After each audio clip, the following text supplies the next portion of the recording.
This ain't you, bro. This ain't you. You weren't born like this. You won't die. And if you do die, you won't care because you'll be dead. Best case, you win. Worst case, it won't matter. There's no luck in this game, man. It may be a little bit of luck, but the luck happens after you bust your ass and you put yourself in that lucky situation. Luck doesn't happen. You put yourself in that situation where luck might fucking happen. And that's what people don't know. If you believe it, if you really believe that you could be something, if you have that little voice in your head saying, hey, you got talent, you could do this, then follow that voice. Your motivation. Fuck your motivation. You need discipline because motivation's not there every day. I'm missing motivation most days. Wow, Some really? days, yeah. Sometimes I got motivation. Sometimes I'm like, fuck yeah, today I felt good. I can't wait to get to the gym. But a lot of days, like, gotta get to the gym. And then once I get going, then I feel great. Yeah. And I feel great when it's over. But it's that beginning part that's hard because your body wants to stay comfortable.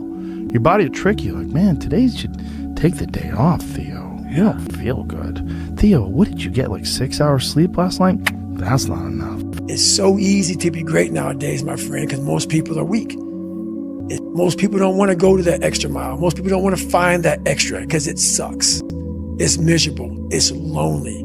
It's easy to give up. You know, Hell it's easy. It's the easiest thing in the world to do. I'm done. I ain't going. Oh, yeah. I ain't gonna keep going. Yeah, I don't feel like going to work. I'm done. Yeah, man. It's easy. It's very easy. But what's hard is going, yesterday I got nothing from working as hard as I could. Nothing happened from that. I'm gonna do the same thing again today, but I'm gonna try to go harder. That's the hardest thing in the world. To get up every day and give 100% and be in the same position that you were each day, but mentally know that you're trying and trying and trying. That's a real grind. How bad do you want this? If it's as bad as you want to live or breathe or sleep, whatever the hell it may be, I can work with you. But a lot of people, most people don't want it that badly, which is why they always ask the question, man, but how did you get to where you are? You know how to do it. You know exactly how to be you or how to be me. You don't want to do it. Like, I want to see what you do when you're tired. Let me see how you push yourself. Come on, man. Get up. Get up again tomorrow. Get up again tomorrow. Get up again tomorrow. Come the next day. Get up. Get up. Get up. Get up. Keep going. How long can you maintain a positive attitude? There's no hacks, bro. It's you against you. You against you. And if you misunderstand that, you have a real problem. You wake up, right to work. Immediately your mind is in action. No one wants to do that. No one. And I don't blame them. But don't be mad when you're laying there in your fucking bed and you're in the fucking hospital and you're 70, 80, 90 years old and you're thinking, man, I feel like I didn't fucking do something. Because you did. You didn't do it. You didn't do shit. You may have lived a great life, man, but you're always gonna feel empty inside. I don't feel empty. The life you want is on the other side of a few hard conversations, and you're living a life you hate because you're too afraid to have them. I think about that a lot. Hard times create hard men. Hard men create soft times. Soft times create soft men. Soft men create hard times. We are now around soft men and hard times. There's a moment when every boy realizes no one's coming to save him. And that's when he becomes a man. And some boys never get there and stay children forever. And you should be a monster. He said you should be a monster, you should be ruthlessly ambitious, and then learn how to control it. And it's that old expression, it's better to be a warrior in a garden than a gardener in a war. I don't care how good you are in anything, you don't have discipline, you ain't nobody. Right. You're nothing without discipline, because you give up under the slightest struggle without discipline. 100%. Told me discipline is doing what you hate to do, but do it like you love it. Doing what you hate to do, but do it like you love it. That is a great quote. I'm going to have setbacks, I know. But if I'm feeling bad, that doesn't mean I'm doing bad. That doesn't mean I am bad. That doesn't mean that I can't still take some action. Because, nothing changes and nothing changes, man. It's time to get back to work. Stop hearing yourself talk. Get off the podcast. Don't be on social media too much. Cut out all the noise. Get back to the fucking mental lab. I'd say one of the strongest mental frames that has gotten me through my hardest times is thinking this will be the story that I will one day tell. And that means the harder it is, the bigger the dragon, the more epic the story, and by consequence, the more epic the hero. And the fear is never reaching your potential. That's it. That always falling short, always quitting before you're done, always procrastinating, always not doing the right thing. And then one day you're an old man. Yep. And you look back and go, God, I could have been great. Yep. I could have been great. It's time to stay focused. It's time to decide, fuck clubs, fuck partying, fuck trying to fit in and socialize, rub elbows with everybody so people can stop calling you weird. Why are you so antisocial? Because I'm trying to get it. Why are you staying on the basketball court so much? Because I'm trying to get it. Why are you out there practicing in the hot sun when ain't nobody else out there? Because I'm trying to get it. Why are you not clubbing like every time I text you and invite you to go do something fun and cool? Why are you always studying? Because I'm trying to get it. Let me tell you something, homie. These women ain't going nowhere.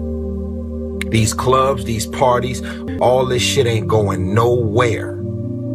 The more weird you are is a reflection of how committed you are to focusing on your shit, molding and shaping and developing your ideas and your craft so that when it's time for you to make your rounds, you gon' fly. People only root for people who don't need it.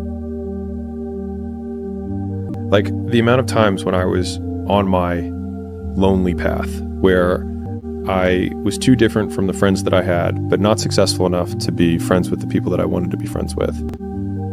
That's when you want people to root for you. That's when you want people to support you. Once you've already won, people are like, he's amazing, he's so good. But like, that's the time when you need it the least. And so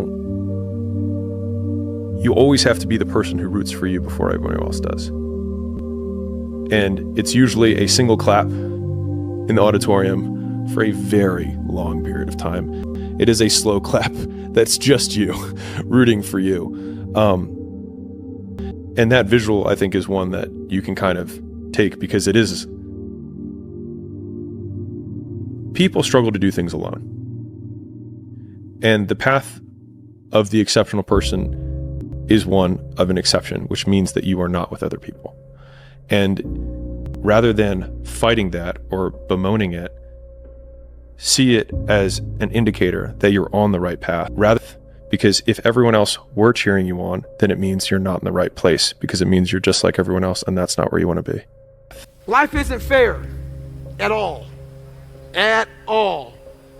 So what are you going to do about it? I knew that no one was coming back to help me. No one was going to miracle me to be somebody special. So mentality is the only thing that gets us through life. I was an underdog. We are all underdogs in life. Even the baddest person in the world should think that way. So you should always have I've never arrived mentality. And the can't hurt me mentality, it doesn't matter where you come from, the sewer or wherever you think you're from. When I got out of the sewer, I got to the road and looked around and said, can't hurt me. Nothing should be able to hurt you. If you believe that, it starts to become true. Be the guy who embraces the ugly, the miserable. Be the guy who embraces hard work, the grind. Don't be afraid of being hurt. Don't be afraid of sacrificing some blood. You know, there comes a day, man. Everyone's gonna have this day. There comes a day where being average, being mediocre is just sickening to you. It's just sickening. It makes you want to throw up. Because you've seen people with far less talent than you.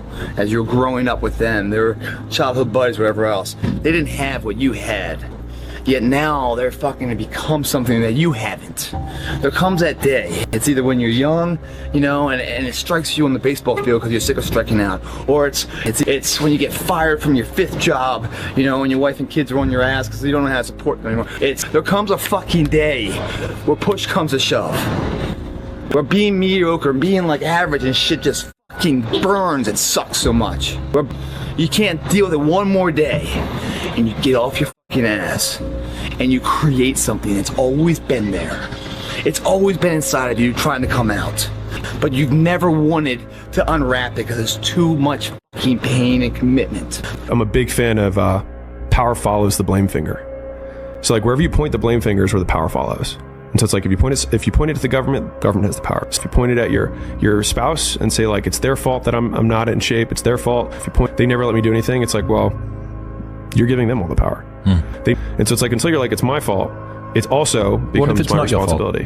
What is? What if it's not your fault? It doesn't matter. And I can't run marathons because I lost my leg at birth. Either you can just never try, or you put the metal thing on and you do it anyways.